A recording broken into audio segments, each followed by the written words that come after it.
sobre a possibilidade de Deus existir ou não, tá bom? Eu sou ateu agora. Me convence. Como que você pode provar que Deus existe? Quem fala para mim primeiro?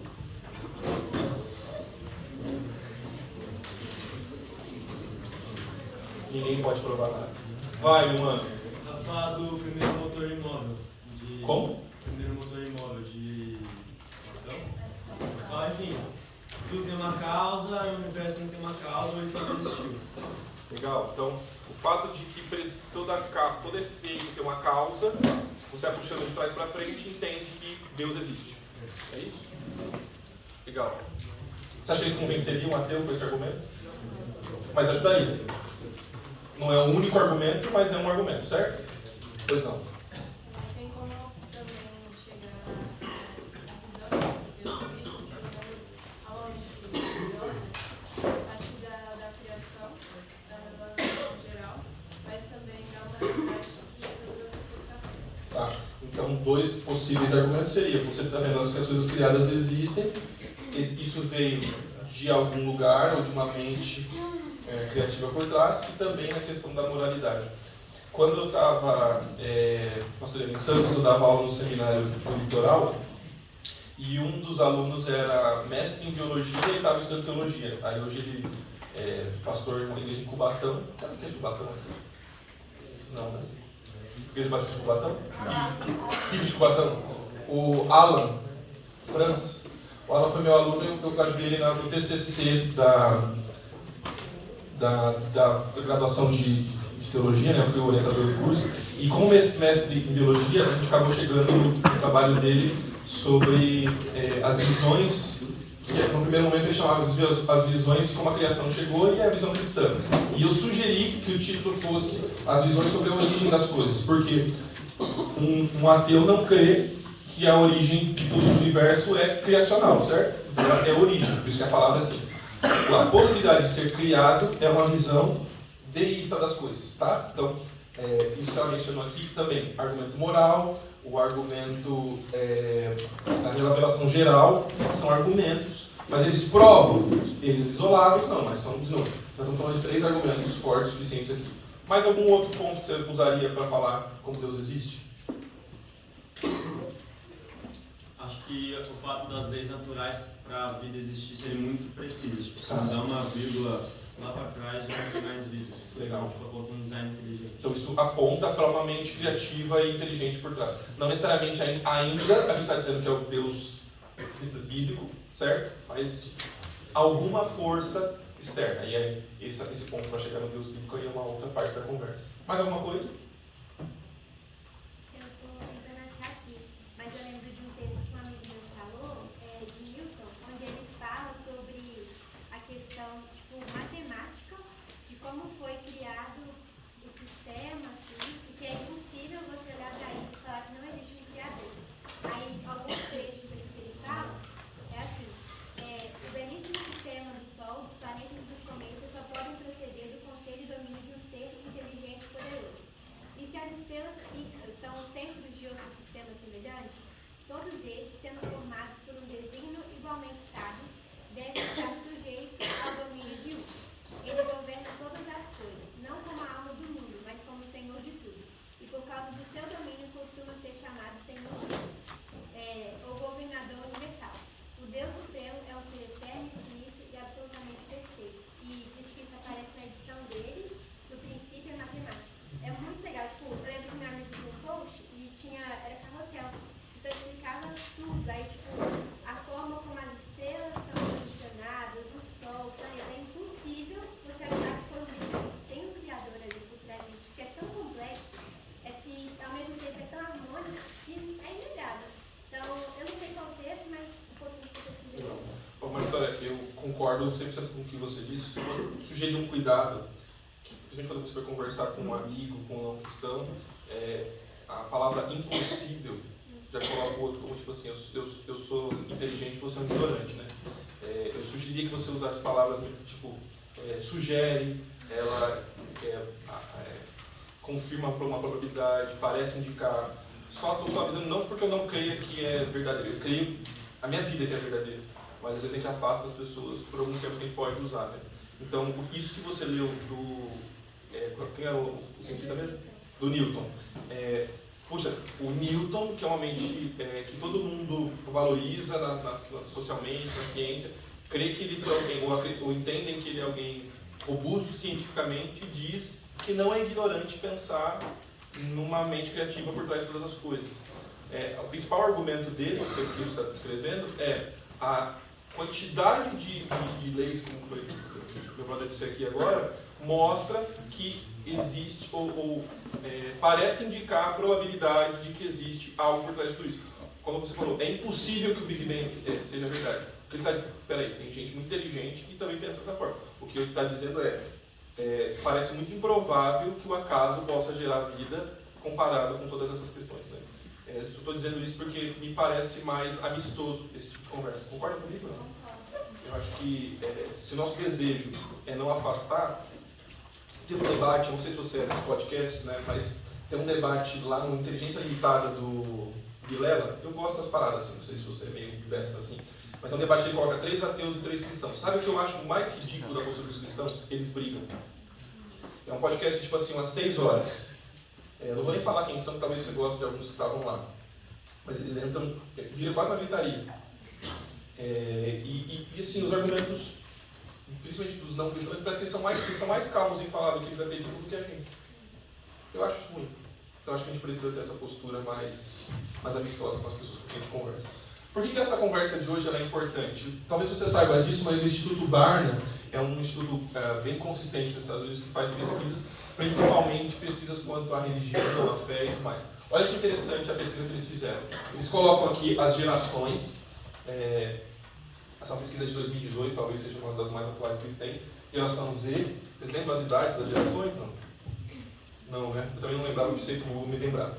Aqui a gente está falando da geração Z, que é a geração que vocês estão inseridos, que é a geração que nasceu entre 97 e 2012. Certo? Vocês estão nessa fase aí, certo? E aqui os millennials, que é a geração que eu estou inserido, que é a geração, deixa eu lembrar a data aqui, millennials nascidos entre 81 e 96. Eu nasci em 91, então sou um millennial quase Z como vocês. Geração X, a geração provavelmente dos pais de vocês, quase a geração dos meus pais, baby boomers um pouco mais para trás e os idosos de verdade mesmo estão mais para trás ainda. Olha o que é curioso dos dados. Vamos lá, interpretando os dados que vocês aprenderam na escola. Quem são os cristãos? Então, a maior parte das pessoas se consideram cristãos. Católicos também estão aqui, então cristãos e católicos somam um grande grupo. Os agnósticos, o verdinho lá, então 8% ele quase que se mantém nas gerações. Menos agnósticos existem quanto mais velhos, quanto mais novos agnósticos, existem mais agnósticos. Agora, olha que doido ateus.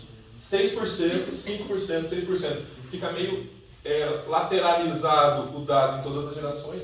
Quando você chega na geração de vocês, quantos ateus nós temos? 13. O que isso significa? Dobrou. Então, por que é importante a gente falar do que a gente está falando agora? A geração de vocês tem mais ateus. Praticamente o dobro. Se a gente colocar agnóstico na conta, a gente já vai para 20% das pessoas que não creem na existência de Deus, ou se Deus existir, faz pouco importante isso. Então deixa eu só interpretar os dados com vocês aqui. Primeiro, teísmo e pluralismo da nossa geração. Em 7% dos adultos, está aparecendo aqui, 7% dos adultos,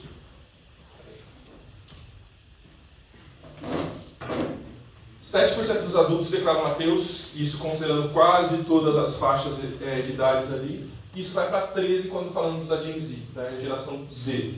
Praticamente metade do seu público pensa nisso. Quais são as principais crenças que você conhece? Primeiro, monoteísmo é crer na existência de um Deus, um único Deus. Quais são religiões monoteístas? Cristianismo, islamismo, judaísmo, catolicismo, está dentro do cristianismo, né? O que mais? Budismo, tá. Aí tem, por exemplo, o ateísmo. O que é o ateísmo? A negação de que existe um Deus. Então, o ateu não crê que existe nenhum Deus. Isso você também já sabe. Já o agnosticismo crê principalmente que não é possível conhecer a Deus. Se Deus existe ou se Deus não existe, isso é irrelevante. Tem pessoas que se dizem cristãs que parecem mais agnósticos, certo? Porque eles vivem como se Deus não existisse. Eles não consideram Deus na vida prática deles. Concorda com isso? Mas até a gente frequenta as nossas igrejas. Quebrou ali. Já o teísmo cristão, diferente do só o teísmo que eu estava falando lá em cima, o monoteísmo, o teísmo cristão crê que Deus existe, crê que Ele criou o universo e que não só isso, Ele intervém no universo. Percebe a diferença para o teísmo aberto, por exemplo? Percebe a diferença, por exemplo, para o agnosticismo? O agnosticismo entende que tanto faz.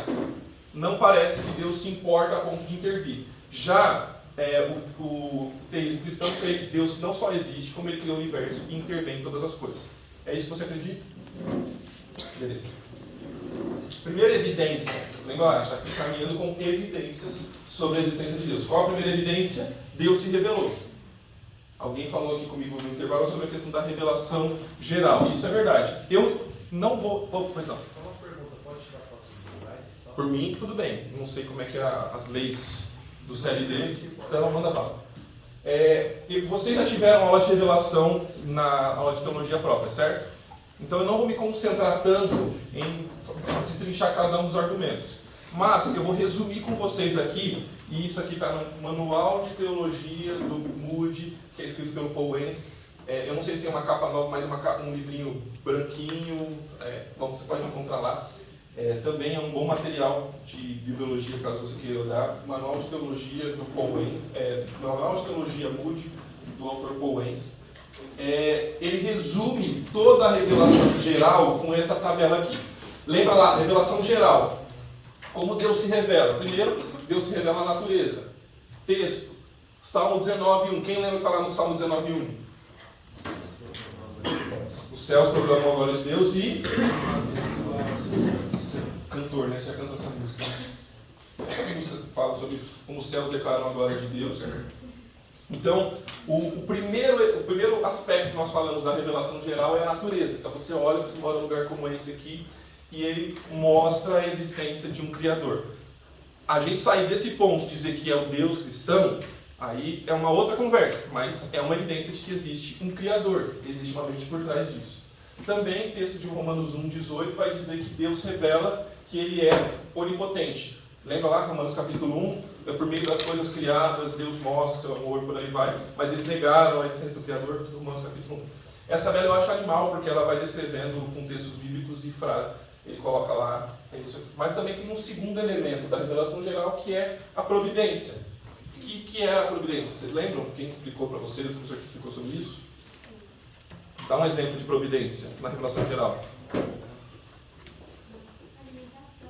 Hã? A chuva. Então tem o texto de Atos que vai dizer que a chuva cai e cai para justos e injustos. Então não chove só na casa do crente, certo? Então não chove só na plantação do crente, chove para todo mundo. Mais alguma outra providência que foi explicada para vocês, que vocês se lembram? Além da chuva. Eu acho que você falou de alimento também. Alimento, não é só crente que come, certo? Então, alimento chega para todo mundo. Tem mais alguma outra providência? O sol, o calor, a vida. Então, providências que Deus dá e atingem todas as pessoas. Tem também, e aí tem textos bíblicos que se mostram, né? Então, providência, governantes, alimento e os benefícios naturais que Deus dá para todo mundo. Por último, aqui na relação geral, a consciência. Alguém mencionou Romanos capítulo 2 ontem, na verdade mencionou a visão lá e eu disse que era o texto de Romanos capítulo 2, certo? O que significa a tal da consciência em Romanos capítulo 2 que vocês já falaram em teologia própria? Ele já deu uma letra para mim ontem sobre isso. Fala mais alto, por favor. Ele está vivendo atitudes boas da palavra sem saber, que a gente chama de senso moral. Então, em toda parte, todas as comunidades têm senso de certo e errado. Então, você chega numa comunidade, sei lá, indígena, você chega numa comunidade isolada em qualquer lugar do mundo, eles têm um problema com alguém que mata outra pessoa. Então existe um senso de que matar é errado. Quem que ensinou isso para eles? De onde veio essa visão de mundo? Você chega lá, apesar de ter distorções disso, você chega lá e vê uma família constituída. Quem foi que estabeleceu famílias lá? Lagoa Azul, não é que vocês filmam, né? Mas chega num lugar que é um homem e uma mulher junto. Quem foi que estabeleceu isso? Tem um senso moral que vem anterior. E aí a revelação geral, ela tem poder de salvação, redenção? Não, vocês lembram disso também. A revelação geral tem poder de revelar que existe um Deus Criador. Quando a gente vai para a revelação específica ou especial de Deus, aí a gente vai para uma revelação literalmente mais profunda que traz algo maior, que é Cristo. Então Cristo é a revelação de Deus e revela Deus de uma forma mais completa e plena, gerando a salvação, e também a Escritura. A Escritura também é essa revelação especial de Deus. Lembra ontem a gente falando? A tua palavra é a verdade, e o Jesus se diz como caminho à verdade e à vida. Então, Deus existe? Aqui estão algumas evidências por meio da revelação de Deus. Até aqui, comentários, dúvidas, ponderações, qualquer coisa. Tranquilo? Sigamos. Agora, 4 argumentos principais para a existência de Deus. Caso você queira me parar, comentar, contar uma história sobre isso em algum momento, também fica à vontade. Primeiro, argumento cosmológico. Segundo, argumento moral. Terceiro, argumento teleológico. Quarto, argumento experiencial. Calma, não precisa correr porque eu vou explicar cada um deles, você pode ir um por um, tá bom? Então vamos começar juntos pelo argumento cosmológico. O que seria o argumento cosmológico? Conceito. Visto que o universo tem uma causa, apenas um Criador poderia tê-lo feito. Alguém já deu essa letra aqui antes. O que seria, enquanto uma ilustração? Toda causa tem um efeito. Então, vamos imaginar que a gente tem uma coisa aqui. Vamos imaginar só sobre a vida. Aqui está... Tem representantes dessa sala? Alguém que não tem essas inscrições aqui? Não tem mais? Não existe isso. Fala o nome de um... Eu sei que são os monitores aqui. Fala o monitor mais legal da sala, vai.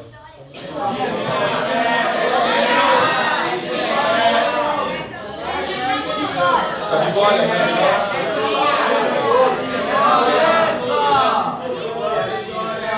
Vitória está aqui, pronto. Vamos imaginar sobre a criação da Vitória. Cadê a Vitória que estão falando? Tem várias.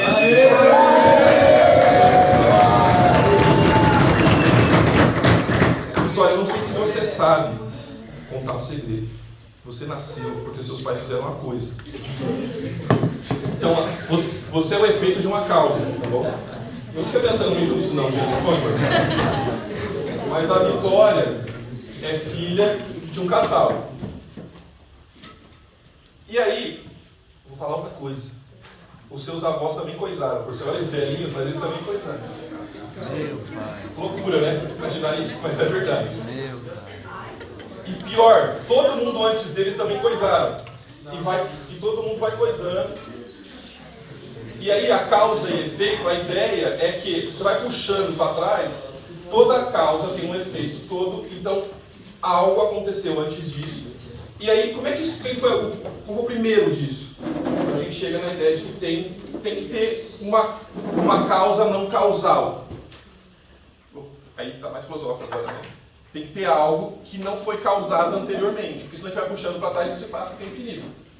Então tem que ter uma causa não causal. Ou seja, o universo tem uma causa que apenas o Criador, que é uma causa não causal, um causador, precisaria gerar para que as coisas chegassem onde elas chegaram. Exemplo disso. A minha Siri ligou aqui, que loucura. Está me atrapalhando, Siri. Aqui tem a lógica do...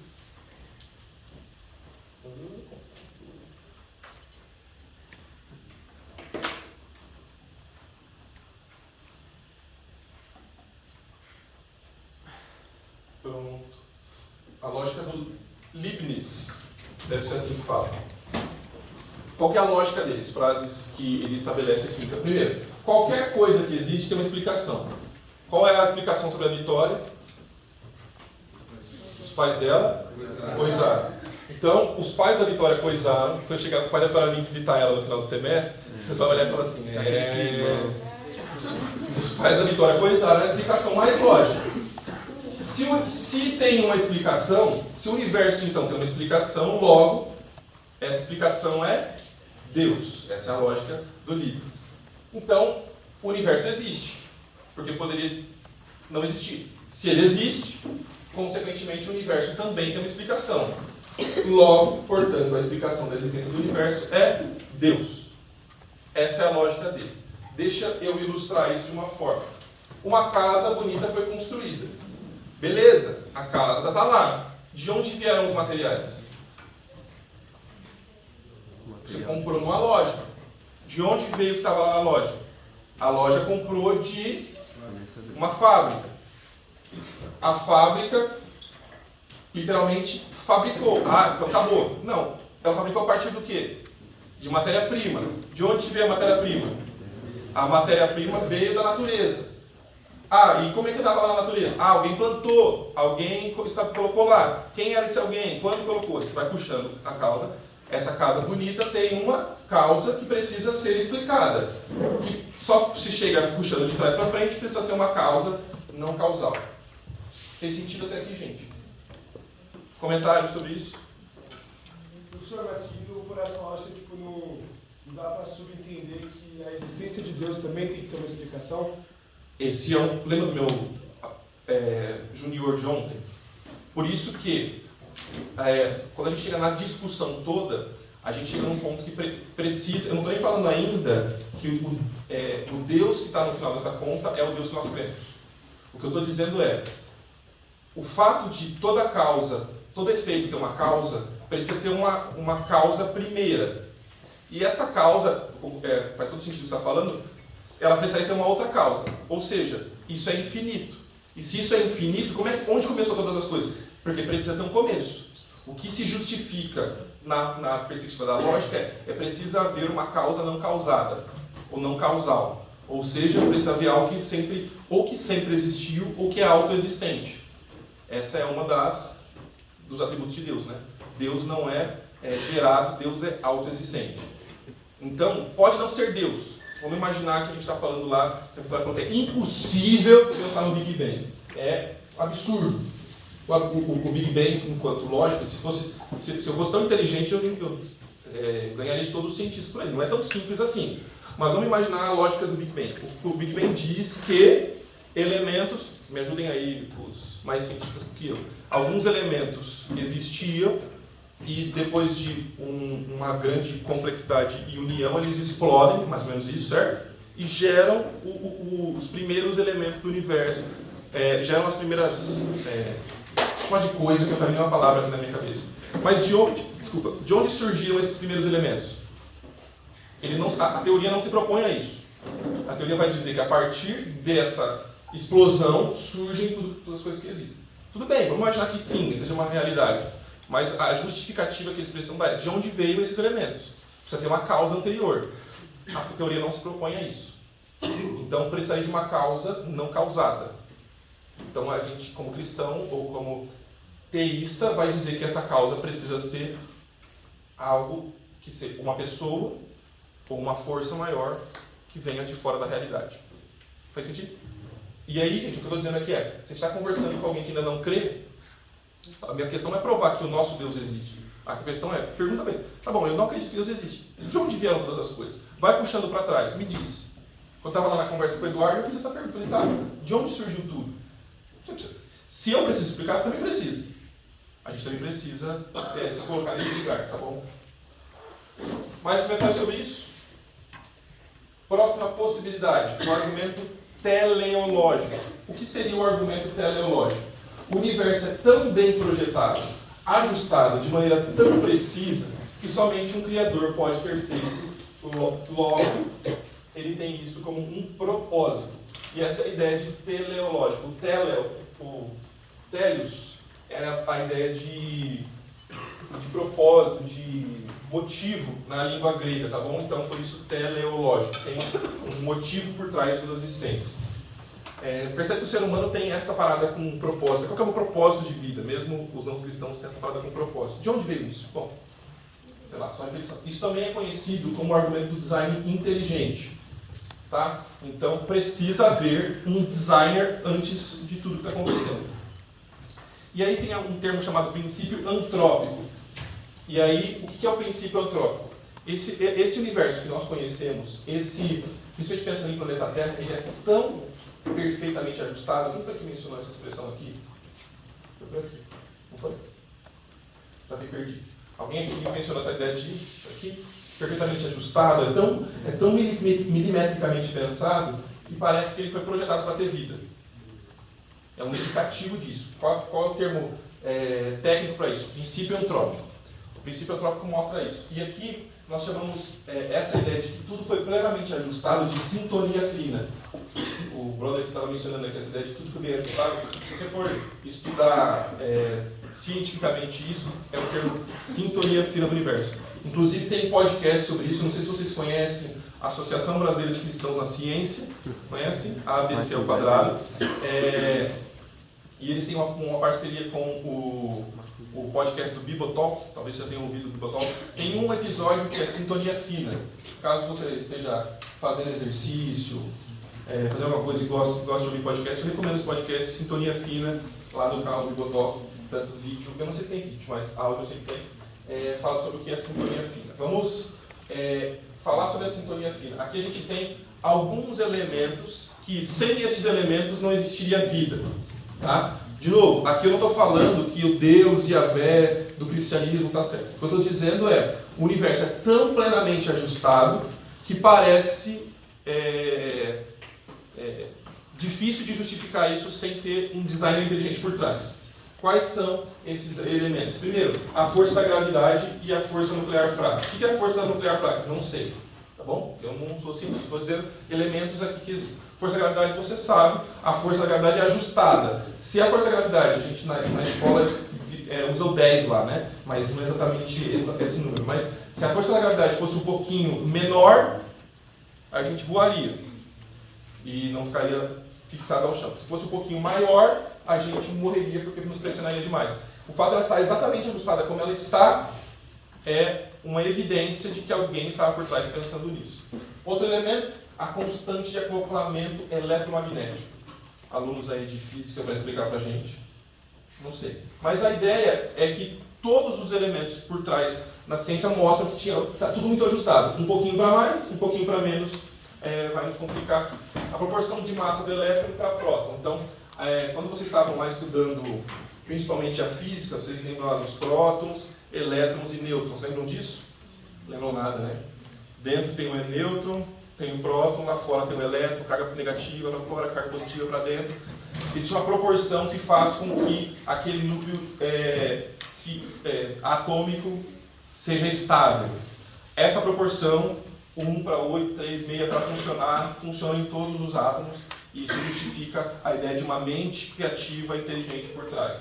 A calibragem entre forças eletromagnéticas e gravitacionais, a entropia do universo, tudo que vai perdendo a sua capacidade. Então, por exemplo, quando o carbono vai sendo consumido, ele vai gerando efeitos na atmosfera, e por aí vai, isso é considerado a entropia do universo. Os níveis de energia do carbono e do oxigênio, então por isso que quando a gente vai lá e queima o combustível fóssil, o oxigênio ele se regula com o universo, então precisa depois de uma árvore poder pegar esses elementos e purificar o... Bom, tá bom. Complexidades do organismo, você olha para um corpo humano, olha para um animal e tem tantas coisas extremamente ajustadas que se fosse um mínimo detalhe não haveria vida, não funcionaria como deveria funcionar. A massa, a cor e a distância do Sol com a Terra, com o Sol com a Terra. Então, se a Terra tivesse X metros para trás, ela seria congelada, X metros para frente ela pegaria fogo, não haveria vida, ela estaria quente demais. O tamanho da Terra, o tamanho do Sol é proporcional, então tudo funciona. Parece que é totalmente organizado a ponto de ter alguém por trás pensando nisso. E aí outras questões, né, como gravidade, inclinação da Terra, rotação, campo magnético, crostas, todas essas coisas aqui são algumas das evidências de sintonia fina. Isso prova que o nosso Deus, criador do cristianismo, é o Deus criador. Isso parece ser uma evidência robusta o suficiente para dizer que há uma mente criativa por trás. Como alguém explica toda essa sintonia fina sem a existência de um criador? Pergunta para as pessoas, tá bom? Aqui tem a parábola do relojoeiro, talvez você já ouviu falar sobre isso. Eu quero só ler com vocês, eu vou ler uma tela, depois alguém lê para eu não ficar cansado sozinho aqui. Ele diz assim: imagine o seguinte, eu estou atravessando um matagal e tropeço uma pedra. Se me perguntarem como aquela pedra foi parar ali, possivelmente eu responderia que, até onde eu sei, essa pedra esteve ali desde sempre. E essa resposta não seria nenhum absurdo. Mas suponha que eu tenha encontrado um relógio em cima da terra e me perguntem como aquele relógio foi parar ali. A pedra a gente passa reto, mas um relógio. Eu dificilmente pensaria que a resposta que eu dei anteriormente, de que até onde sei o relógio sempre esteve ali. No entanto, por que essa resposta não serve para o relógio, assim como serve para a pedra? Porque não é tão admissível no segundo caso como no primeiro, que parece que o relógio é diferente de uma pedra, certo? Alguém lê para mim a segunda tela, que ele continua aqui. Alguém? Por esse motivo, nenhum outro, a saber que quando examinamos o relógio, percebemos o que não veríamos a pedra, que suas várias partes são emolduradas e unidas para uma finalidade, que eles são formados e ajustados para produzir movimento. Esse movimento é regulado para assinalar a hora do dia. Se diversas partes tivessem sido moldadas com um outro formato ou tamanho, ou ordenadas de qualquer outra forma, nenhum movimento teria ocorrido na máquina ou o relógio não serviria para o seu propósito. Ele continua: esse mecanismo, a ser observado, isso na verdade exige um exame do instrumento e talvez algum conhecimento prévio do assunto para perceber e entender, mas sendo uma vez, como já dissemos, observado e compreendido, acreditamos que a inferência é inevitável, que o relógio deve ter tido um criador e que deve ter existido em algum momento, em algum lugar, um artífice ou artífices, pessoas no caso, que formaram com a finalidade para a qual acreditamos que o relógio sirva, que compreenderam a sua construção e projetaram o seu uso. O que o William Paley está dizendo com a sua ilustração é: cheguei no meio do mato, encontrei uma pedra, passa reto. Cheguei no meio do mato, encontrei um relógio, vai falar: cara, isso aqui parece uma coisa diferente da pedra. Você vai vendo o funcionamento, parece que tem alguém que estava por trás disso. É tão bem construída, tão bem organizada, qualquer detalhe mudaria completamente aquilo. Logo, a conclusão lógica, na opinião do Pace, é: tem alguém pensando por trás disso. Se isso vale para um relógio, como não valeria para um universo completamente ajustado? Entenderam a lógica dele? Entenderam a ilustração? Pronto. Antes da gente prosseguir, algum complemento aí sobre o argumento teleológico? Argumento moral. Qual que é o conceito? Sem Deus, não há uma fonte objetiva de moralidade. Se Deus não existe, por que existe certo e errado? Todas as culturas, em todas as épocas, reconhecem fatos morais. Por exemplo, assassinato. O assassinato sempre foi um problema. E quem mata, depois não vai lá e mata o outro, porque não gostou, matou seu parente, você vai lá e devolve. O assassinato sempre foi visto como algo ruim, não como algo comum. Exemplo, estupro. Ainda que algumas culturas permitam isso, sempre foi visto como algo ruim. Exemplos aqui. De onde vieram essa sensação de que existe algo moral? O C.S. Lewis vai dizer o seguinte: meu argumento contra Deus, lembra que o C.S. Lewis foi um ateu. Meu argumento contra Deus havia sido que o universo parecia cruel e injusto. Por que algumas pessoas morrem, por que algumas pessoas vivem, por que é muito difícil? Parece cruel e injusto. Mas de onde eu tinha tirado essa ideia de justo e injusto? Como é que eu avalio isso? Uma pessoa só chama uma linha de torta se ela tiver alguma ideia do que é uma linha reta.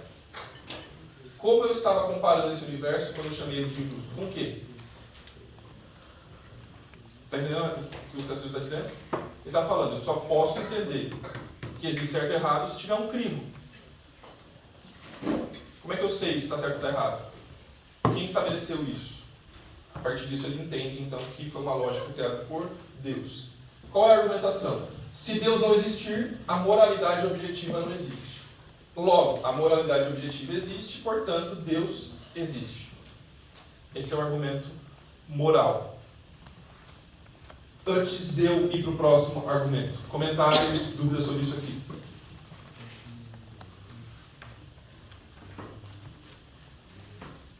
Muitas pessoas, para rebater isso, falam que meio que nós cristãos, a nossa moralidade está baseada no fato da gente ter medo de fazer algo errado e ser punido por Deus. E é aí que eles, até falei isso, acho que com o Guidoni de uma vez, mas que eles são melhores porque a moralidade deles não depende deles ficarem com medo de levarem um castigo divino. Perfeito. Eu não tenho crise de a nossa moralidade ser bíblico-referente e a gente chegar até um ponto, vamos imaginar que a gente falou sobre a Bíblia antes, mas vamos imaginar que a Bíblia não seja verdade. A pergunta que a gente deveria fazer para um descrente ou para alguém que não crê como nós cremos e crê em outras coisas, porque todo mundo crê em alguma coisa, tá bom, o nosso crime vem da Bíblia e ela está errada. A pergunta é, de onde vem o seu senso moral?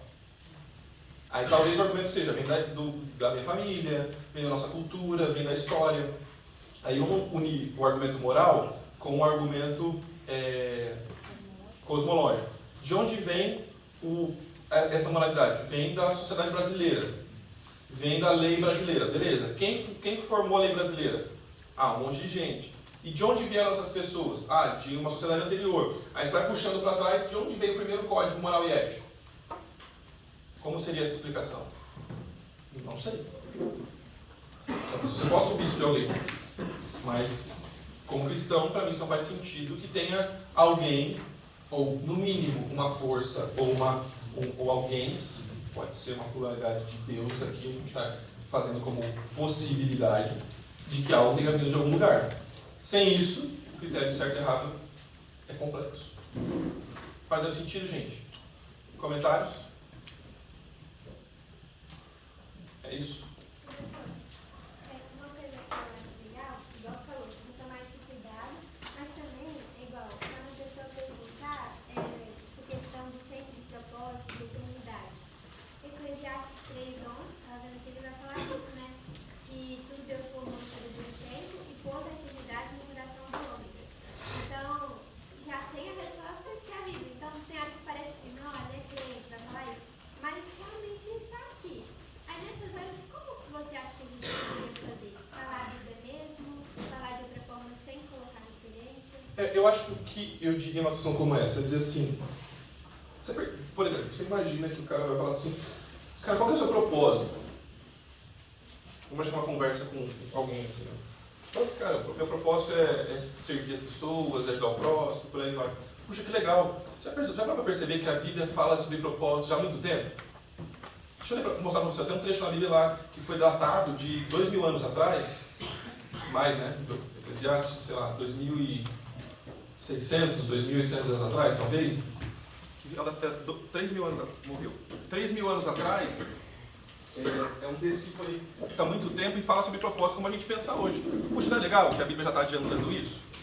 Mano, pode ficar tranquilo, daqui no intervalo a gente ajeita em 10 minutinhos. Então, o propósito já é sentido pela humanidade e um livro de 3.000 anos já falava sobre isso. Puxa, não é curioso? E deixa lá. Mas a Bíblia está provando isso para você. Eu acho que não precisa te dizer isso, mas, poxa, 3.000 anos alguém está falando isso. Aí o cara vai virar para você assim, é verdade, mas também, lá na sociedade grega, 2.000 anos atrás, o Platão também falou sobre isso. Puxa, que legal, o Platão também falou isso. Mas, o Salomão falou há 3.000 anos. Então tem gente falando isso há muito tempo. Aí talvez eu encontre um texto de uma nação de 6.000 anos, 2.000 anos atrás, datado, e fala, cara, olha, existe. Aí você vai falar, puxa, mas sabia que o próprio Deus também falava disso? De um texto que fala lá do começo, quando ele dá um propósito para Adão e Eva, no mínimo vai dizer o seguinte, a vida não é tão incoerente assim. Agora o cara fala assim, tudo isso aqui é invenção. Aí você vai ter que provar que é uma invenção. Então a gente se coloca nessa posição humilde de ouvir e também só apresenta assim, puxa, o cristianismo tem uma visão de mundo que no mínimo é coerente. Eu acho que talvez seja a melhor postura que a gente deveria ter. Tá bom? Argumento experiencial. Oi? Eu tenho uma dúvida, pode ser um pouco péssimo assim, mas a gente, acredita que foi Deus que deu essa moral para todo mundo. Mas é uma dúvida que também pode surgir das pessoas que para contestar e tudo mais. Mas assim, no Antigo Testamento, essa moral que a gente crê, assassinato errado, estupro errado, essas coisas, Deus mandava assim, extermine e mata todo mundo. Então, como que Deus que dá essa moral fala para o povo dele matar todo mundo e exterminar?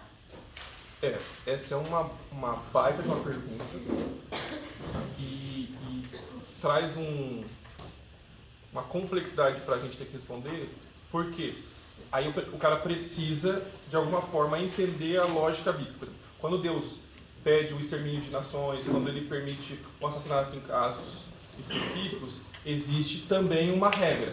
E ele diz que uma vez que a gente crê que a regra foi estabelecida por Deus, é Ele quem dá a letra do jogo. Então, por exemplo, o jogo, vamos imaginar uma ilustração mais acessível para todo mundo, existe um jogo de futebol.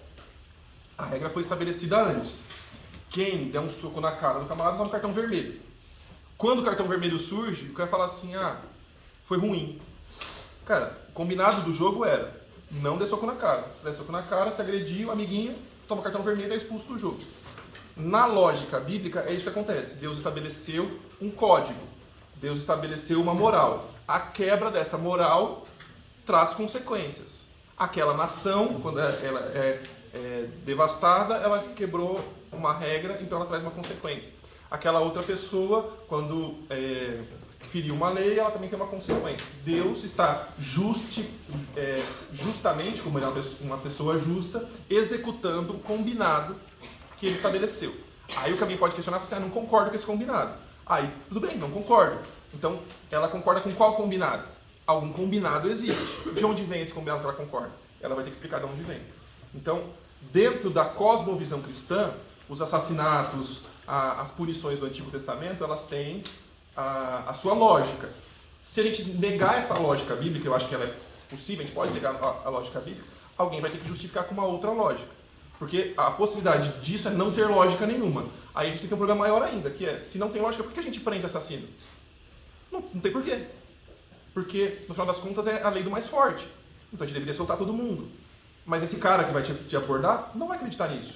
Então ele tem uma lógica pessoal. Aí você pergunta para ele, então tá bom, a minha lógica está errada, eu aceito isso. De onde vem a sua lógica? E ele vai ter que justificar. Então a gente às vezes se coloca na posição de nós termos que dizer que nós estamos certos, mas por que não às vezes a gente fazer boas perguntas e falar, explica a sua lógica? E ouvir. Por que matar é errado? Porque sempre deu errado na história. E se tivesse dado certo, poderia? Explica isso, e a gente começa a conversar. E os bebês recém-nascidos, estavam lá, todo mundo matar e não quebraram nenhuma regra do jogo? É que dentro deste jogo, ali que estava acontecendo, a punição que Deus estabelece não é sobre a punição sobre o bebê, mas sobre o pai, né? Então, dentro daquele jogo, e aí vou estender ainda mais, né? E eu não vou responder a pergunta que fez para mim ontem, sobre se bebê vai para o céu ou não, é uma outra conversa, perguntem para o professor de soteriologia, mas a lógica bíblica dentro do jogo de Deus é que todos pecaram. Então, assim, a punição sobre aquele bebê está tanto sobre a nação, quanto sobre o pai, e contra o indivíduo que também tem uma culpa, tá bom? Então, é a melhor justificativa que eu teria. Ela é complexa, eu sei, é difícil você justificar matar um adulto, quanto mais um bebê. Mas é o que temos. E aí a gente vai ter que aceitar ou não. De novo, não aceitei essa, não gostei dessa. Beleza, qual é a sua? Me dá uma outra evidência melhor. Alguém levantou alguma coisa? Deixa eu levantar essas duas perguntas. Eu já ouvi falar que no Antigo Testamento Deus usava o povo de Israel como instrumento de justiça com os outros povos. Tem um exemplo de que Deus não deixa Israel ir a contra os amorreus, porque a maldade deles ainda não tinha atingido. É o que o texto vai dizer, né? Mas sim, tem momentos no Antigo Testamento que Deus pune e tem momentos que ele oferece misericórdia. Por exemplo, Jonas, né? Jonas com os ninivitas. Então, como a gente justifica isso? Complexo, né? Por que não com esse e não com esse? Complexo de novo. Mas, de novo, a gente não tem que ter necessariamente todas as respostas. Lembra que a apologética não é todas as respostas. Mas a gente tem que conseguir explicar como a gente crê e também fazer boas perguntas. Deixa eu só correr para o último ponto aqui, e aí a gente pode eventualmente escrever um pouquinho caso específico. O último é um argumento experiencial. O que seria um argumento experiencial? A transformação radical de vidas é uma prova da experiência de Deus. Não é a única prova, talvez nem seja a melhor prova, mas é uma prova. Qual é outro exemplo? Por exemplo, Saulo na estrada de Damasco. Um cara que era contra os cristãos virou um cristão. E aí, a fé cristã não é apenas uma lista de fatos, mas uma relação pessoal com Deus que é tanto real quanto verdadeira. Então a gente está justificando fatos, mas agora a gente está dizendo pessoas também foram impactadas por essa verdade. E aí, meu ponto aqui, eu só corri com a experiencial aqui, porque a gente já falou um pouco dela até ontem, inclusive, é que é importante. Nenhuma evidência isolada é suficiente, mas o conjunto de pistas torna a crença em Deus plausível e, portanto, uma conclusão racional.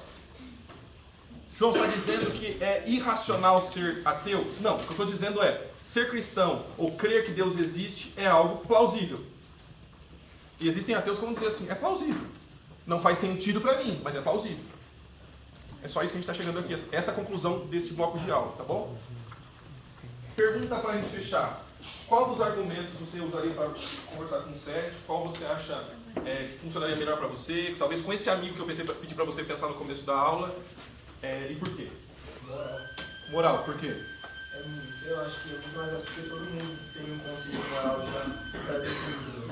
Então, eu acho que é algo que é mais geral, assim, que todo mundo tem e dá pra discutir mais fácil. E eu acho que o argumento moral, em alguns momentos, ele dói mais nas pessoas. Imagina assim, cara, você ficaria feliz com alguém matar sua mãe? O cara fala, não, tá louco, tem que ir pra cadeia, tem que morrer também e tal. Cara, imagina que não tivesse certo e errado. Como seria isso? Cara, isso toca afetivamente as pessoas, então é um bom argumento. O que mais? Eu acho que depende muito, tipo, de como a pessoa vai começar abordando, porque como você falou, a gente começa ouvindo pra depois falar. Legal. Então, tipo, se ela acaba caindo pro lado moral, eu usaria o moral. Se ela acaba caindo pro lado científico, eu usaria, tipo, argumentos científicos pra bater contra. Legal. Então, tipo, acho que... Imagina que fosse os amigos da Mariana. A Mariana que é a história de vocês aqui, né? Imagina que fosse os amigos da Mariana que falam assim, cara, por que... Camila. Mariana era outra aqui. Imagina o argumento da Camila aqui. Cara, por que homossexualidade é errado? A gente vai sair do termo da homoafetividade só aqui e ir para a discussão do que é certo e errado. Aí você fala assim, cara, tá bom, vamos dizer que homoafetividade não é errado. Quem disse que é certo e errado? Então, existe, é cultural? É filosófico? De onde vem? Vamos lidar com essa pergunta. Cara, não, é o que te faz bem. Legal, então essa é uma moralidade. Quem é que diz que o que faz bem? Então, me faz bem matar alguém. Não, aí eu passei demais. Então, cara, vamos... A gente falou aqui, levanta as perguntas para as pessoas também terem que responder a apologética da visão de mundo deles. E essa apologética vai ser complicada para alguns. Então, no mínimo, o que eu estou propondo para a nossa aula de agora, pensando sobre Deus, é plausível pensar em Deus. Vocês estão entendendo que eu não estou dizendo que eu não creio em Deus? Estão entendendo isso? Não vai lá falar para o dia que eu não creio em Deus.